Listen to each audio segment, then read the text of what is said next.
नमस्कार, हमारे साथ हैं नरेंद्र मोहन अग्रवाल और इनसे हम जानेंगे कि कब और कहां इन्वेस्ट करें। राजेंद्र नगर पटना में अग्रवाल इन्वेस्ट केयर के नाम से इनका फॉर्म है। तो सर बताएं कि अभी के मार्केट के हिसाब से कहां इन्वेस्ट करना सही होगा। आप सभी को वंदन, आप सभी का अभिनंदन। इन्वेस्टमेंट बहुत सिंपल चीज है जिसको कुछ भी कॉम्प्लिकेटेड करने की आवश्यकता नहीं है। आप इस बात को ऐसे समझिए, आजादी के बाद पहला ट्रिलियन जो भारत की अर्थव्यवस्था का बना उसमें 60 साल लगे और अगले ट्रिलियन में 10 साल, उसके अगले ट्रिलियन में 7 साल और अब चौथा ट्रिलियन मात्र 3 सालों में हो जाएगा। इसकी पूरी संभावना है। तो क्या है कि स्टार्टिंग जो है वो थोड़ा मुश्किल होती है। जैसे अपन फर्स्ट फ्लोर का मकान जब बनाते हैं ना, ग्राउंड फ्लोर का, तो उसमें ज्यादा मेहनत, ज्यादा इन्वेस्टमेंट होता है क्योंकि नींव खुदती है, सारा इंफ्रास्ट्रक्चर डेवलप होता है। लेकिन फर्स्ट फ्लोर बिल्डअप करने में ज्यादा मेहनत नहीं होती है। ऐसे ही पेशेंस के साथ स्टे इन्वेस्टेड रहना बहुत बड़ा सूत्र है इन्वेस्टमेंट के क्षेत्र में कामयाबी का।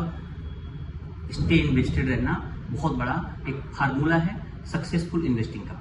सर, इन्वेस्टमेंट में बने रहने के लिए, ज्यादा पैसा कमाने के लिए, अपने गोल्स को अचीव करने के लिए क्या करना चाहिए? देखिए, गोल्स को अचीव करना सबसे इम्पोर्टेंट चीज है। जैसे बच्चों की पढ़ाई हो या अपनी रिटायरमेंट प्लानिंग हो, तो हर इन्वेस्टमेंट जो है गोल स्पेसिफिक होना चाहिए। और सबसे इम्पोर्टेंट बात क्या है कि बाय राइट और सिट टाइट। आप सही चीज खरीदिए और टाइट होकर के बैठिए, हिली डुली नहीं। जो अपन गलती करती है ना होशियारपुर स्टेशन पर ट्रेन से उतरने की, वही सबसे बड़ी भूल होती है। Investments are like children, they get better with time. जैसे बच्चे होते हैं ना, वो शुरू में जब आप बच्चे जन्म लेते हैं आपके घर में, तो उनको फिर हम लोग वैक्सीनेशन कराते हैं, उनको फूडिंग कराते हैं, उनको जो है ये पैम्पर्स चेक करते हैं, स्कूल भेजते हैं, फिर उन पर इन्वेस्टमेंट करते हैं। और 18 साल 20 साल के जब आपके बच्चे होते हैं तो IIT जैसे बड़े संस्थानों में प्रवेश पाते हैं, उसके बाद वो डॉलर्स कमा के लाते हैं। ऐसे ही अगर आप अपने इन्वेस्टमेंट्स पे भी टाइम देते हैं तो पावर ऑफ कंपाउंडिंग के इफेक्ट से वो बाद में तेजी से ग्रो करते हैं। अभी जैसे आप एक बात को ऐसे समझिए, अभी जिन इन्वेस्टर्स को हमने 20 साल पहले, 10 साल पहले जिनको डील किया है और छोटा छोटा सेविंग भी किया है, जैसे 1000 रुपये महीने की सेविंग करी है, तो उनका पहला 50,000 बनने में समय लगा।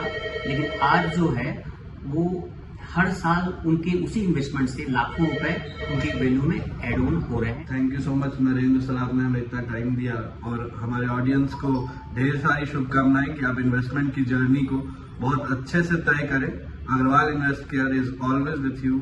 Thank you. आप सभी का बहुत बहुत धन्यवाद। Thank you sir, thank you so much.